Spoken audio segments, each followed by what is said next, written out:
Hey everyone, and welcome back to our channel. In today's video, we are going to show you how to zoom in on Evernote. Let's begin. Now, the first thing that you need to do is to log in using your credentials. If this is your first time on Evernote, I want you to click the sign up option. And from here, just follow the on-screen instructions and you're good to go.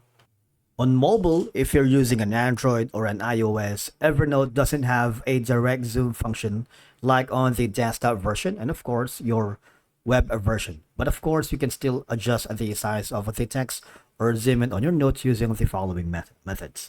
Now, for example, here, if you hover to the upper left corner, you go to your profile icon.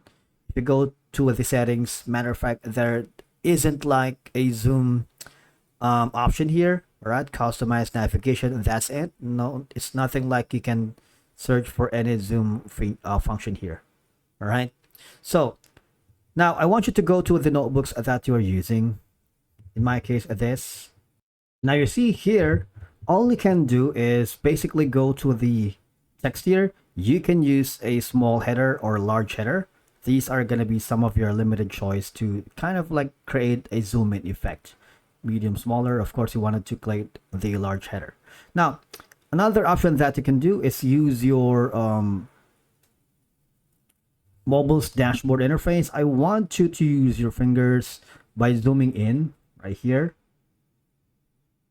All right, like spreading your fingers and then zoom out if you want and zoom in. These are going to be some of your limited options in creating a zoom function here in your mobile device. All right, adjust the size of the text or zoom in your note using the following methods, and that's it. There's nothing like much you can do here on your mobile device.